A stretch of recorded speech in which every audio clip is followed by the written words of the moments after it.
So guys welcome back to our YouTube channel fun with bad boy YT అనమాట. గునా గేవ్స్ లోపలికి వచ్చేసిన అనమాట. మీకు తెలిసింది ఏమంది మన బాయ్స్ ఎక్కడి నుంచి దుంకుతారో. ఒకవేళ మీరు మూవీ అయితే ఎంతమంది మూవీ చూసిర్రో కొంచెం కామెంట్ చేయండి. చూసిర్రా ఎంత ఫాగ్ ఉందో.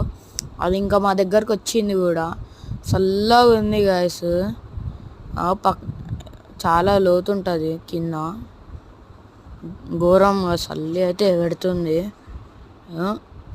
ఇప్పుడైతే కిందికి వెళ్దాము, చూద్దాం. లాస్ట్ వరకు చూడండి, ఎంజాయ్ చేయండి. అర్థమైందా? ఫస్ట్ లైక్ కొట్టిర్రా, లైక్, షేర్, సబ్స్క్రైబ్, కామెంట్ ఇవన్నీ వేసేయండి. బెల్ ఐకాన్ని గట్టిగా కొట్టండి. అన్నిసార్లు చెప్పాలి కదా. సో కిందికి అయితే వెళ్దాం అనమాట. మనము ఘోరంగా ఉంటుంది. కిందికి వెళ్దాం. అంటే కిందికి కాదు, ఇంకా చూపిస్తాం మీకు. పార్ట్ 3 ఉంటుంది, అదే ఫైనల్ పార్ట్. సో చూద్దాం.